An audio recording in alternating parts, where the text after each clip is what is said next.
Hey guys, it's Miss Kerwin, and I'm going to read you the story for this week called The Great Stink. It's a really gross one, so hold on.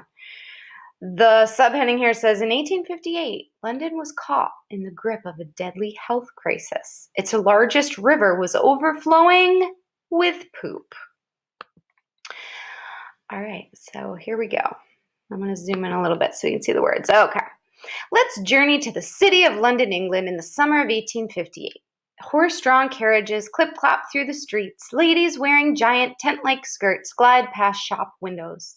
Kids stand on street corners selling newspapers and cigars and fresh fish. That sounds lovely. But you don't notice any of that. All you can think about is the overpowering, stomach-turning, eye-watering smell of poop. As you will soon discover, the entire city is caught in the grip of a stinky crisis. For years, Londoners have been dumping human waste, that's poop, into the Thames, the great river that rushes through the city. Now London is suffering the hottest summer in recent history. The steaming heat is cooking the filthy river into a bubbling, foul-smelling stew. Newspapers are calling this situation the Great Stink. The problem isn't merely gross, it's also deadly. Over the past 50 years, tens of thousands of people have died from drinking the polluted water of the Thames River. Can the Great Stink force the city to clean up the river before thousands more are sickened?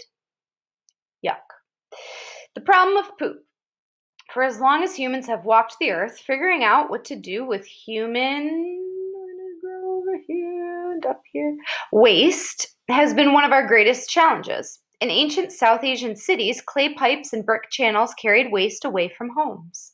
An intricate web of stone sewers lay underneath the ancient city of Rome to take waste out of the city.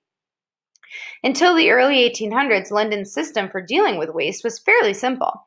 Most homes had a bathroom. People did their business on a wooden box with a hole that sat above an underground pit called a cesspool. These cesspools were usually 6 feet deep and 4 feet wide. When full, a night soil man would shovel out the waste and sell it to farmers to use as fertilizer. Poop was known as night soil because it was carted away in the middle of the night, when the powerful odor wouldn't disturb people. But in the 19th century, London and all of England was changing. Thousands were leaving their farms to work at factories and cities. Between 1800 and 1850, London's population more than doubled. By the middle of the century, London was the biggest city in the world with 2 million people. Soon there was too much night soil to collect and not enough farmers to buy it.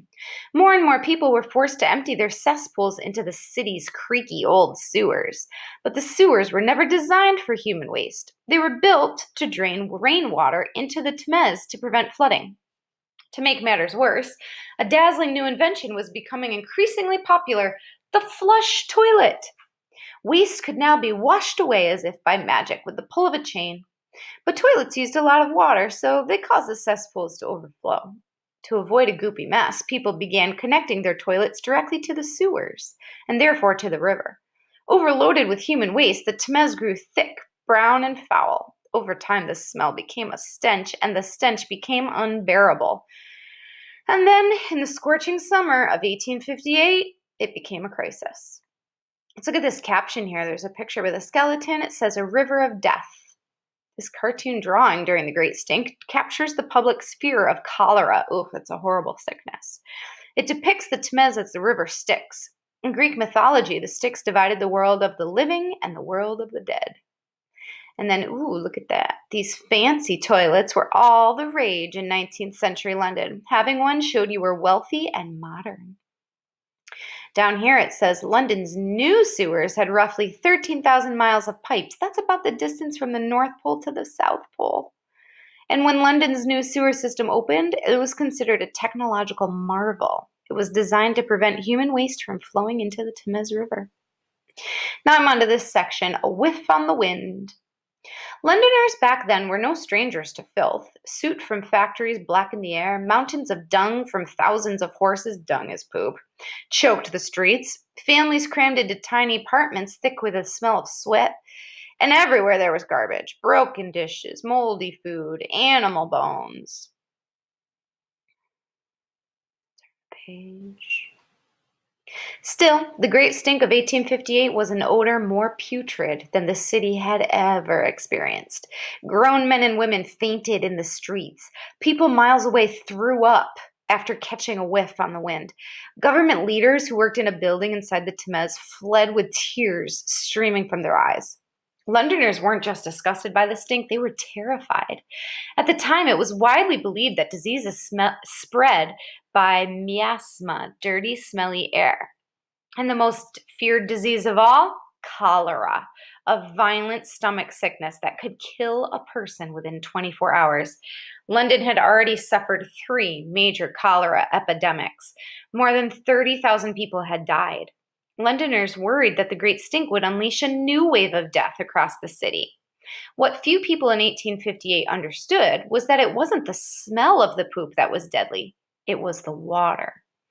Poop is crawling with microscopic germs that can cause dozens of diseases, including cholera. The poop-filled Thames was London's main source of drinking water, and people had been gulping down poison. They're drinking the poop water. This says sewer monsters. This hunk of yuck is called a fatberg. Fatbergs are a problem in cities with older sewer systems. When cooking oil and grease are poured down the drain, they end up in sewers where they harden into fat. These sticky blobs trap all types of stuff: baby wipes, cotton balls, food scraps. This stuff should be recycled or placed in the trash, not flushed. If a fatberg gets big enough, it clogs pipes and causes sewage to overflow. Yuck. Removing fatbergs from clogged sewers takes an enormous amount of time and millions of dollars. One fatberg that was removed in London stretched 3 city blocks and weighed more than 19 elephants. Holy cow. All right, this section is called Something Had to Be Done. Even if government leaders didn't understand exactly why the Great Stink was dangerous, they knew something had to be done, fast. With handkerchiefs pressed to their noses, they quickly passed a law ordering the construction of a new sewer system. The new sewers would run underground alongside the river rather than into it, carrying waste out past the city and away from where people lived. It took thousands of workers, 318 million bricks, 670,000 cubic meters of concrete, and what would be $6 billion in today's money to construct London's new sewer system. The system officially opened in 1865. Soon, the Thames was poop-free once again. So that's the sewer system that we were talking about on the other that page right before this one, where it said it was so big and like a technological wonder. A new crisis. London's new sewer system inspired similar building projects in cities around the world, including cities in the U.S. like New York. Many parts of those systems are still being used today, more than a century later. Over the years, however, these antique sewers have started to fall apart. Since the 1800s, the population of many cities has continued to multiply. Climate change has triggered heavier storms that overload pipes with rainwater. Under these pressures, the original sewers, once a modern wonder, have begun to leak, break, clog, and overflow. In some places, waste has been oozing into the drinking water supply. Oh no. Many experts say we may be approaching a new sewage crisis, and if we don't take action, we could be holding our noses through the Great Stink Part 2. I'm also going to read this part over here. This is called Toilets of the Future. These toilets could help solve one of the world's most serious problems: how to safely get rid of human waste. Here in the US, most of us probably don't think much about toilets. We go, we flush, we wash our hands. But what if your home didn't have a toilet? What if no homes in your town had one? Where would all that waste go? Before long, there would be a crisis, just like in London 162 years ago. Today, 4.5 billion people around the world do not have any way to get rid of human waste, that's poop, without harming people or the environment. It ends up in food and water sources. Many thousands of people die every year from diseases related to unsafe sanitation. Millions more are sickened. This problem mainly affects developing countries, which tend to have higher poverty. Building more toilets and sewers might seem like a simple solution, but sewer systems require a lot of money to build and water to operate. Many developing countries don't have enough of either of those. The U.S. faces sanitation challenges too. Some aging sewers are crumbling from the strain of too many people using them. No. So over there it said the same thing. All of our sewers are kind of old and breaking. Could one of these innovative waterless toilets be the solution to today's sanitation challenges? So here's 3 options. Number 1. Did you just burp on me? Excuse me. Thank you. Oh, dear. Self-powering toilet. The nanomembrane toilet gets rid of waste by burning it. When you close the lid, waste drops into a pan. From there, liquid waste, like urine, is filtered into clean water that can be used for watering plants, but not for drinking. Any solid waste, aka poop, is burned into ash. The best part, the whole process produces enough electricity to power the toilet, as well as other small devices like, say, your smartphone. It's pretty cool. A worm toilet. Oh dear. Those are the worms, yeah. The tiger toilet breaks down waste with worms. Beneath the toilet and out of view from users lives a cluster of tiger worms. These critters eat organic waste like poop. As the worms digest waste, harmful germs are removed. In the end, all that's left is a mix of water, carbon dioxide, and some harmless worm poop that can be used as fertilizer. Cool. The third kind is the composting toilet. Other new toilets turn waste into fertilizer by using heat. Here's how it works. Human waste is kept in a container attached to the toilet. The temperature inside the container is very high. This high heat, along with oxygen, makes certain bacteria grow, the bacteria that naturally break down waste over time. Eventually, what's left can be used as fertilizer in gardens and backyards. But be careful.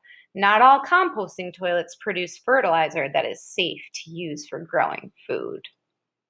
That's good. We got some options. Beep, beep, beep.